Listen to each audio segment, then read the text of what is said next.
কেমন আছেন সবাই? আশা করি যে যেখান থেকেই দেখছেন সবাই খুব ভালো আর সুস্থ আছেন। আমি ক্যামেলিয়া, লন্ডনে বাঙালির জীবনে আপনাদের স্বাগত জানিয়ে শুরু করছি আরও একটা নতুন এপিসোড। আজ বুধবার, প্ল্যান হলো অফিসের কাজ শেষ করেই ঝটপট রান্না কমপ্লিট করে লিয়ানাকে নার্সারি থেকে নিয়ে এসে বিকেলে সবাই মিলে একটু পিকনিক করতে যাব। আজ পিকনিকের মেনুতে থাকছে ভেড়ার একটা আস্ত লেগ পিসের রোস্ট। একদম ব্রিটিশরা যে রেসিপিটা খায় সেইটাই রান্না করব আজ। এখন বিকেল 2:30 বাজে, সবে অফিস কমপ্লিট করলাম। এই আস্ত লেগ পিসখানা দেখছেন, এটা অল্প দিন হলো কিনে নিয়ে এসেছি। এইটাকে একদম ইংরেজদের মশলাপাতি ব্যবহার করে রোস্ট করব আজ। আজ বেশ একটা মিষ্টি মিষ্টি রোদ বেরিয়েছে জানেন, আবার দিনটাও বেশ শুকনো। এমন রোদ আর শুকনো দিন আর বেশি দিন থাকবে না। লন্ডনে হেমন্তকাল শুরু হতে চললো আর ঠান্ডার বৃষ্টি আরও জাঁকিয়ে আসবে। আর যে কটা দিন এই রোদ আর শুকনো আবহাওয়া উপভোগ করার সুযোগ পাচ্ছি, ততদিন সেটা আর হাত ছাড়া করছি না। দেশে গেলেই আমাকে অনেকেই প্রশ্ন করেন, লন্ডনে আমরা কি খাই, ভাত রুটি পাওয়া যায় কিনা, ইংরেজদের কি খাবার, এই ধরনের নানান কৌতূহল। সেগুলো ভাষায় বিবরণ দেওয়ার চেষ্টা করি, কিন্তু ভাবলাম একদিন যদি ইংরেজদের খাবারটাই আপনাদের সামনে তুলে ধরি তাহলে কেমন হয়। রোস্ট বানানোর জন্য প্রথমেই কটা রসুন আর আদা ছাড়িয়ে নেব।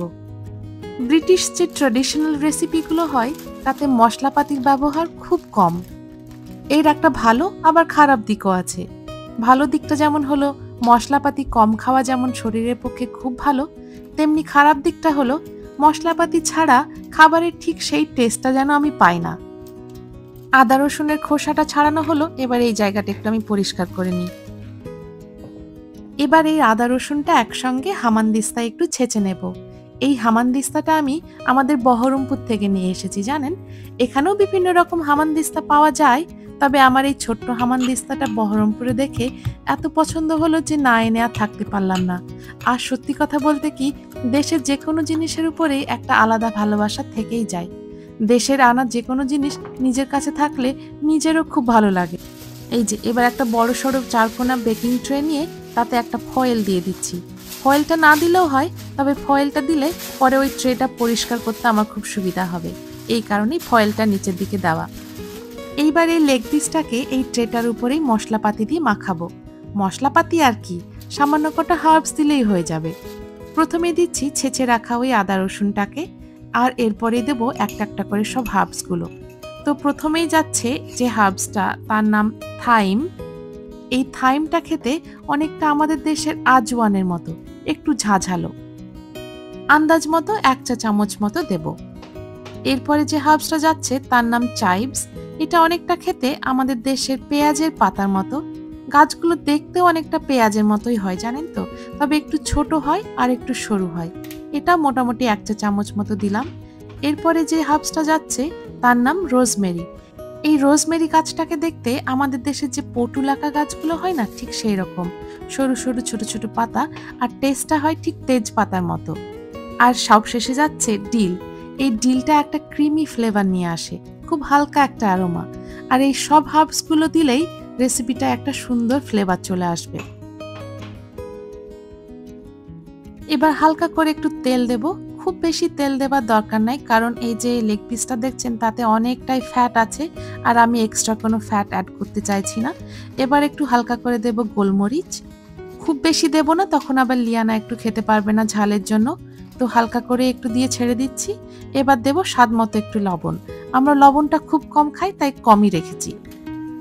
এরপর এই মশলাগুলোকে লেগ পিসটাই খুব ভালোভাবে মাখিয়ে নেব। মশলা মাখিয়ে ম্যারিনেট করে রাখার একদম দরকার নেই। আপনারা হয়তো অনেকেই ভাববেন এইভাবে মাংস রান্না করলে কি ভেতরে মশলাপাতি ঢুকবে? উত্তর হচ্ছে না, ভেতরে একদমই মশলাপাতি ঢুকবে না। আর সেইটাই ইংরেজদের খাবারের বিশেষত্ব। ওদের সব খাবার একদম মশলাপাতি বিহীনই হয়। আদিম যুগের মানুষ সম্পর্কে আমরা ইতিহাস বইয়ে পড়তাম না যে তারা মাংস আগুনে ঝলসে খেত, ব্যাপারটা খানিকটা সেরমই। এবার উপরে একটা ফয়েল দিয়ে দেব।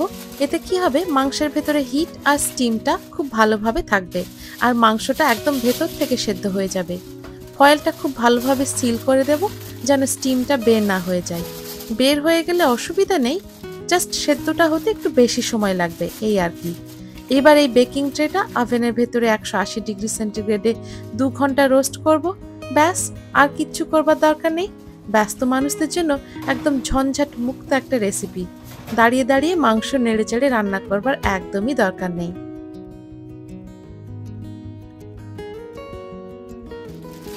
ওইদিকে যতক্ষণে মাংসটা রোস্ট হচ্ছে আমি ততক্ষণে সবজিগুলোকে সব কেটে ফেলি।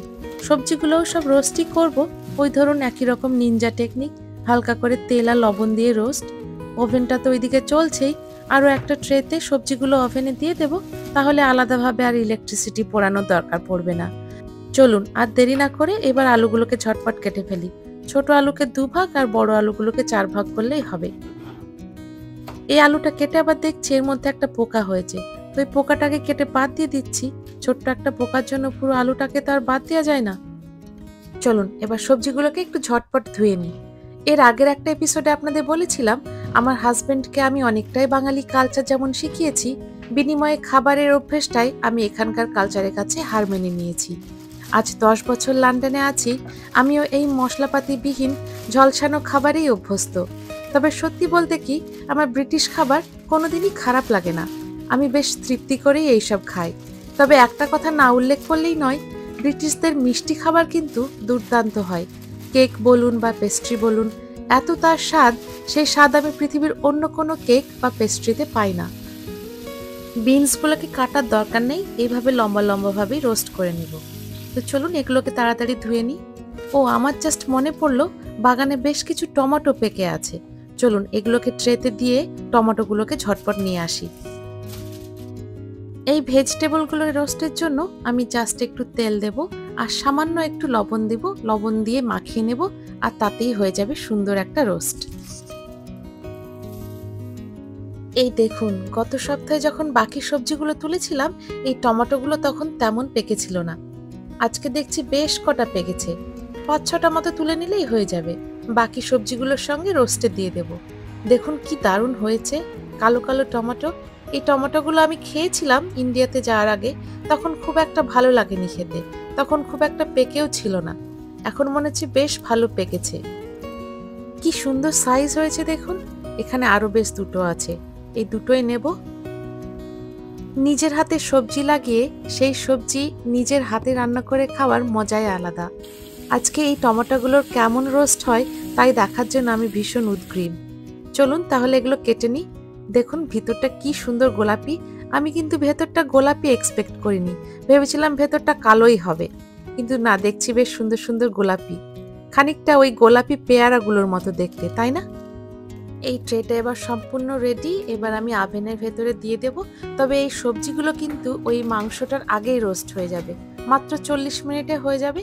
40 মিনিট হয়ে গেলে ওটা বের করে নেব। গল্পে গল্পে আবার লিয়ানাকে আনতে যাওয়ার সময় হয়ে গেল। এখন ঘড়িতে 3টে বাজতে চললো। আমি এখন লিয়ানাকে নিয়ে আসব, তারপর ওকে রেডি করে আমরা সবাই রেডি হয়ে খাবার দাবার নিয়ে পার্কে চলে যাব পিকনিক করতে। বাড়িতে ওভেনে রোস্টটা চাপিয়ে আমি লিয়ানাকে আনতে যাচ্ছি। রোস্টের ওটাই মজা। আর এই যে আমার লিয়ানা।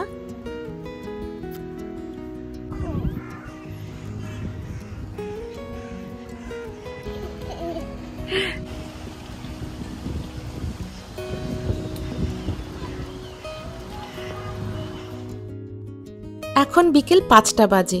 সবাই অফিস আদালত স্কুল কলেজ থেকে বাড়ি ফিরে এসেছে, আর আমারও এদিকে রোস্ট কমপ্লিট। দেখুন কি সুন্দর সবজিগুলো রোস্ট হয়েছে, কি সুন্দর একটা কালার এসেছে। দেখুন উপরটা ক্রিস্পি আর ভেতরটা ভীষণ নরম। দেখুন আলুগুলোর রং কি সুন্দর এসছে। আর আপনাদেরকে আমি একটা কাঁটা চামচ দিয়ে দেখাচ্ছি কতটা সেদ্ধ হয়েছে। দেখুন পুরো কাঁটা চামচটা ভেতরে ঢুকে গেল, মানে দারুণ সেদ্ধ হয়েছে। এইদিকে আমার ল্যাম্পটাও মনে হচ্ছে কমপ্লিট। কি স্টিম বেরিয়েছে দেখুন, আর পুরো বাড়ি একটা সুন্দর গন্ধে ম ম করছে। এত সুন্দর একটা গন্ধ বেরিয়েছে। আর দেখুন ভেতরে স্টিমটা কি গরম মনে হচ্ছে। এই যে এবার ফয়েলটা খুললেই দেখতে পাবেন আমার রোস্টটা কত সুন্দর হয়েছে। এই যে দেখুন কি দারুণ একটা কালার এসেছে। দেখুন বাইরেটা ক্রিস্পি আর ভেতরটা আশা করছি পুরোটা রান্না হয়ে গিয়েছে। আপনাদেরকে এবার আমি একটু কেটে দেখাবো এটা কেমন হয়েছে। মাংসটা কেমন সেদ্ধ হয়েছে দেখুন, পুরো হাড় থেকে খুলে যাবে মনে হচ্ছে। এবার আপনাদেরকে আমি একটু কেটে দেখাবো কেমন হয়েছে ভেতরটা। এইভাবে একটা কাঁটা চামচ আর চাকু দিয়ে কেটে নেব। দেখুন ভেতরটা কি সুন্দর রং হয়েছে, কোনো লাল বা গোলাপি কিচ্ছু নেই, মানে একদম ভেতর অবধি সুন্দরভাবে রান্না হয়ে গিয়েছে। এই যে দেখুন। তবে আগে বলেছিলাম না ভেতরে কোনো মশলাপাতি ঢুকবে না, ঠিক তাই, ভেতরে কোনো মশলাপাতি ঢুকবে না। আর এইভাবেই ব্রিটিশরা ওদের রোস্ট খায়। এই ফাঁকে ইংল্যান্ড সম্পর্কে একটা খুব মজার তথ্য আপনাদের জানিয়ে রাখি। ব্রিটিশরা কিন্তু ইন্ডিয়ান খাবার খেতে ভীষণ ভালোবাসে, আর এতটাই ভালোবাসে যে ইংল্যান্ডের ন্যাশনাল ফুড কি জানেন? চিকেন টিক্কা মশালা। একবার গুগল করে দেখুন তো। তবে ইংলিশ খাবারগুলোর মধ্যে অন্যতম হলো এই যে রোস্ট আজকে বানালাম, পুডিং, বিভিন্ন রকম পাই, সেগুলো একদিন আপনাদের বানিয়ে দেখাবো। আর এই যে দেখুন আমাদের এবার পিকনিক বক্সগুলো সব রেডি করে ফেলছি। এই যে একটু একটু করে মাংস, একটু একটু করে ভেজিটেবল, এইভাবে আমাদের সবার 4 জনের হয়ে গেল রেডি। এবার এই বক্সগুলোকে নিয়ে আমরা চলে যাব পিকনিক করতে। তো চলুন আর দেরি না করে বেরিয়ে পড়া যাক।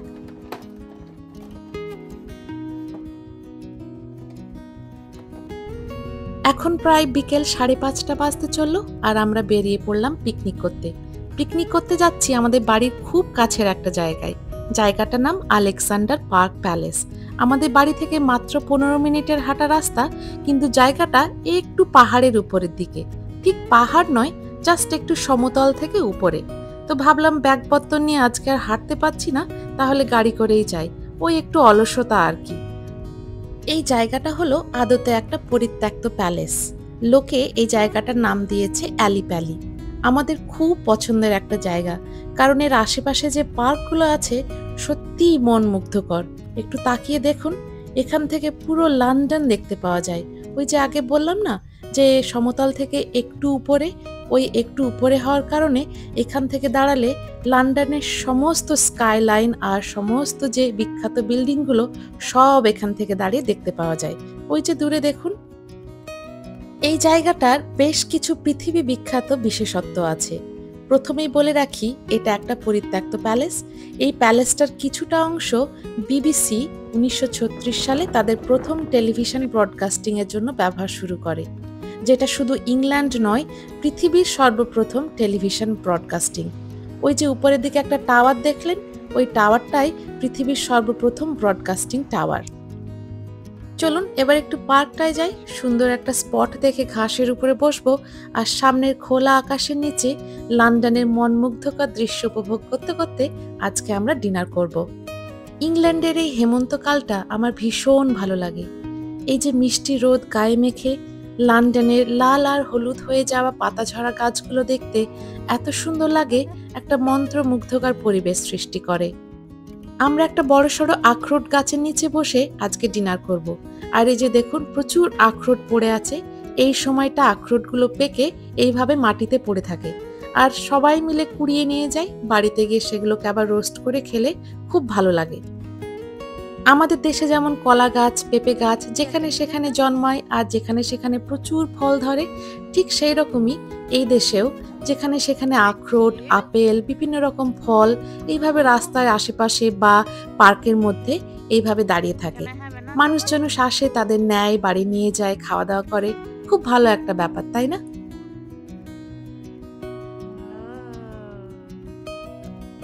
এই যে আখরোটগুলোকে দেখুন কি সুন্দর দেখতে। এই যে এটা একটা আখরোটের গাছ, এগুলো কাঁচা আখরোট গাছে আছে। দাঁড়ান গাছটাকে একটু দূর থেকে দেখায়। এই যে একটা বিশাল বড় গাছ, তার নিচেই আমরা আজকে বসবো। আর নিচে দেখুন প্রচুর আখরোট পড়ে আছে। এই যে আমরা সবাই মিলে কুড়োচ্ছি। এই যে এটা একটা কাঁচা আখরোট, আর ওই যে দূরে ওইটা একটা পাকা আখরোট। এটার মধ্যে যেটা ছিল সেটা বেরিয়ে এসছে।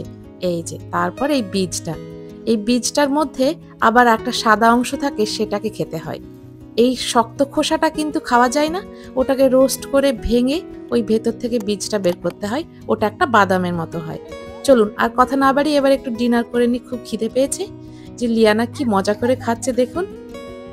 ওই যে দূরে বড় বড় লন্ডনের বিল্ডিং গুলো দেখা যাচ্ছে, আর আমরা এদিকে একটা সবুজ ঘাসের উপরে বসে সেই দৃশ্য উপভোগ করতে করতে আজকের ডিনারটা এনজয় করছি।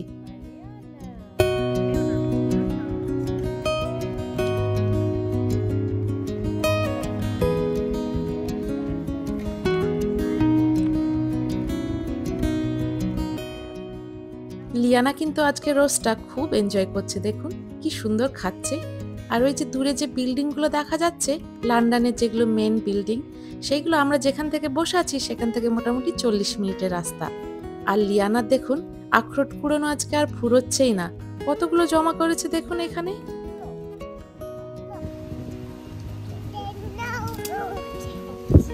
There's no more? Oh, okay. No more chestnut. Is it finished? Oh, okay. Do you want to put the one in your hand here? Finished. Well done. এইবার এই আখরোটগুলোকে ব্যাগে পুরে নিয়ে আমরা বাড়ি চলে যাব। বাড়িতে গিয়ে এগুলো রোস্ট করে খাবো। বেশ সুন্দর একটা দিন কাটালাম আজ, জানেন। সারাদিন কাজের ব্যস্ততার পর এইভাবে যদি একটা সুন্দর জায়গায় বসে ডিনার করা যায় তাহলে মনটাও ভালো হয়ে যায়, আর পরের দিনের জন্য মনটা একদম রিসেট হয়ে যায়। আবার কালকে কাজে নামতে হবে। দেখুন সূর্যটা ঢলে পড়েছে, কি সুন্দর একটা দৃশ্যের সৃষ্টি হয়েছে। আর এই দেখুন লন্ডন এখনো কত উজ্জ্বল, কত সুন্দর লাগছে দেখতে। এবার আমরা ভাবছি একটা কফি খেয়ে বাড়ি চলে যাব। আমাদের লন্ডনের জীবনের একটা ছোট্ট অংশ আপনাদের সামনে তুলে ধরতে পেরে আমার খুব ভালো লাগছে। আশা করছি আপনাদেরও এই এপিসোডটা খুব ভালো লেগেছে। ভালো লাগলে একটা লাইক, শেয়ার আর সাবস্ক্রাইব করবেন। আপনাদের কমেন্ট, লাইক, শেয়ার পেলে আমরা ভীষণ মোটিভেটেড হই, আর ভালো ভালো কন্টেন্ট আপনাদের সামনে তুলে ধরার জন্য অনেক চেষ্টা করি। আপনাদের সবার সুস্থতা কামনা করে আজকের ব্লগটা এখানেই শেষ করছি। দেখা হবে পরে কোনো ব্লগে। ততক্ষণ অবধি খুব ভালো থাকবেন আর খুব সুস্থ থাকবেন।